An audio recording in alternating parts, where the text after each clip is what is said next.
Добро утро и од мене, јас сум Александра Бубевска, а пред да продолжиме со гостинот што го најави и колегата Сашо, уште едно подсетување дека денеска се одвиваат два настани посветени на големиот Блаже Конески. Оваа година, 2021, беше година на Блаже Конески со оглед на тоа што се одбележуваше 100 годишнината од неговото раѓање.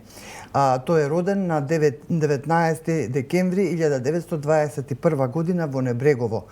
Целата година во различни градови, во различни институции беше чествувано неговото дело, кое што е вкоренето во суштината на македонскиот јазик, на македонската нација и нашиот идентитет. Еве, Васко Ташковски е денеска наш гостин. Дали сте имале прилика да работите или да се сретнете со Блаже Конески? Па јас се сретнав со неговите творби, уствари во времето кога работев као сценограф во македонска телевизија, правевме една емисија Созвездието на Конески. Така. Бранџелица беше автор на таа емисија, јас бев сценограф и така да тога мислам на некој начин преку сценографските елементи го символизирав тоа негово творештво. Така имаше една сценографија која беше се руши црквата, после беше инспирација пак за една слика моја која исто така со тој наслов ја насликав и беше само таа дали се руши црквата. Да. Добро, 20 негде крајот на октомври беше отворена вашата ретроспективна изложба во Давот Пашиниот Амон, дел од Националната галерија.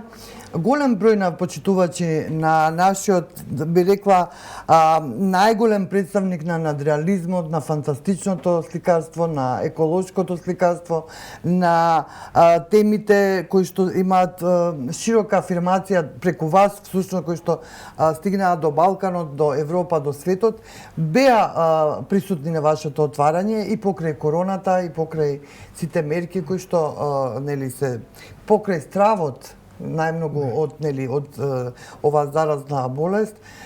Сепак огромен број почитувачи на вашето дело дојдоа во Давот Пашиниот Амон. Еве на што се должи тоа? Што мислите вие? Па јас исто искрено кажам, не се надевам на толкова посета затоа што рачував на короната, а и некои ми се јавува колеги што не ќе можат, вика немаме сертификат за вакцинација, па не ќе можеме да присуствуваме.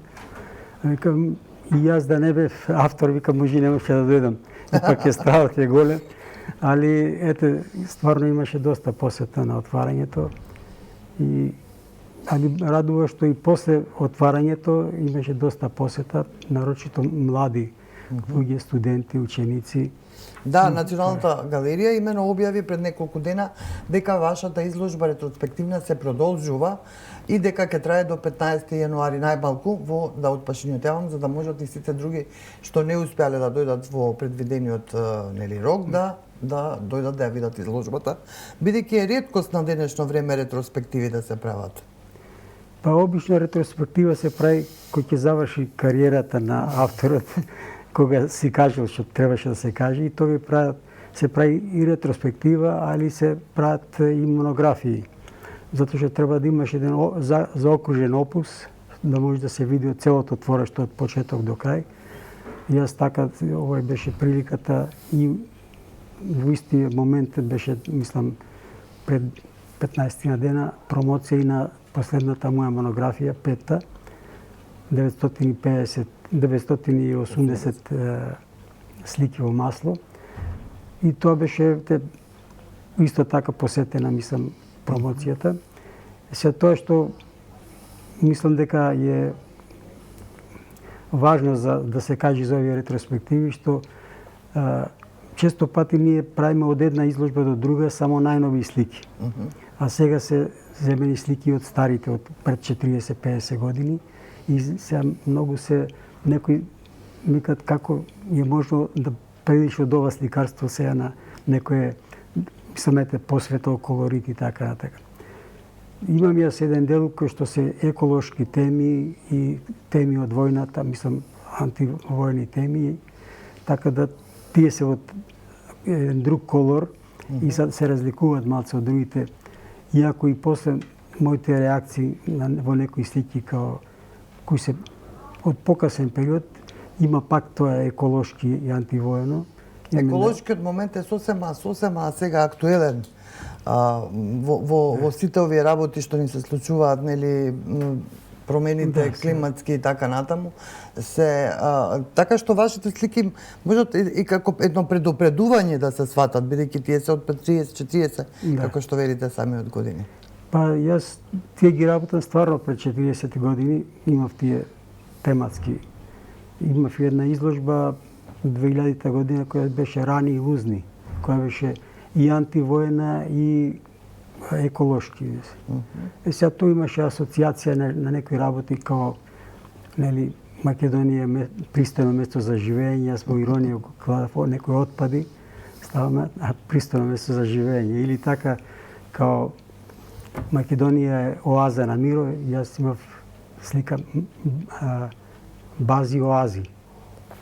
Значи, така да не е тоа така светло, мислам, како што е кажано. Имав и други некои слики која бија тројански гулаб на мирот, кој се знае што значи тројански гулаб, као тројански конј. Така да тие слики останаа, мислам, како трага некоја, али не беа прикажани. И сега нова изложба излегува намегнен пак на светло, да се ови, затоа малце чудно беше и за публиката, тие што не можеа да ги видат пред 40 години, сега се чуда од каде се овие слики. А да не беше ретроспективата, тие ќе беа така останати.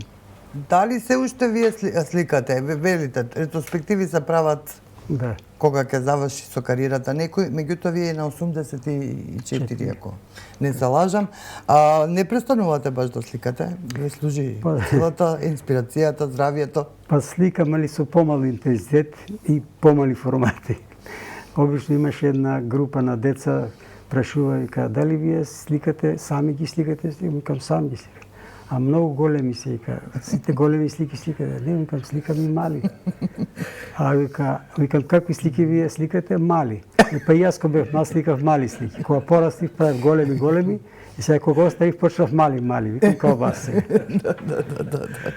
Така, ако спеам јас да се вклучам со едно прашање. Господине Ташковски, имате, се разбира, вие сте водечкиот наш сликар во оваа една фантастична, да кажем, една надреална визура која представувате. Помалку ме подсетувате на оној хоандјанец ренесансен Бројгел со своите комплексни, исто така надреални, понекогаш утописки, абстрактни слики. Каде ја наоѓате инспирацијата? Па, обично, тоа е често прашање. Јас не можам тачно да кажам кај најавам инспирацијата, али јас правам скици. И тие скици ги викам визуелни размислувања. Тоа уште од млади денови, во школски денови, професорот вика дека стално да си носите во џепот неко нотешче и моливче и да сликате, вика да си цртате, да забележувате тоа и тоа да го практикувате. Тие ви се идеите после. И јас тоа го проживив така и до ден денес сликам и така да до ден денес имам сочувано преку 12.000 скици идејни, кои тие се изворите, размислувањата, така и од почетоци. Прво почнав со некои космички судбини, некои такви слики. Летечки градови, природи на небо, што ја знам, камења во необични облици, наредени, подредени. Фасцинантни за оние што тоа го сакаат, наистина фасцинантно. Да. Еднаш кога ќе видиш слика од Васко Ташковски, нема да згрешиш, потоа веднаш се препознава дека е тоа Васко Ташковски. Апсолутно. Нема никогаш нема двојба што е инспирацијата. Што мислите за современата уметност, господин Ташковски? Не сте љубител многу на современата уметност. Јас не правам разлика меѓу современо, абстрактна, фигуративна, али често пати во времето уште кога дојдов после академијата, јас имав некоја сликарство која беше тој така сликар на космосот. Некои така киборзи, некои технички летала. А тоа може беше работа што работе во телевизија, па бев често пати со техниката поврзан и така ми се врзуваше тоа на некој начин. Сега, после се спуштив на земјата, па тука дојде екологијата на тема и нормални други работи. Јас бев на некој начин, јас така го викам сега малце со оној боксерски израз, влегов во уметноста македонска со затворен гард. На публиката не му бев уште доволно познат, што сакам да кажам. Критиката не ми беше наклонета, а ни колегите, затоа што немаше други кои работеа слично, осим Спасе Куневски кој беше тој. И така да се наоѓав јас да си терам или по свој пат, па или ќе заглавам, или ќе излезам некаде. И се случи да излеговте. Добро, ви благодарам многу за овој краток, но верувам содржаен вака разговор утрински и ви посакувам многу здравие да уште една ретроспектива барем да видим, уште една изложба. Благодарам. Благодарам и јас.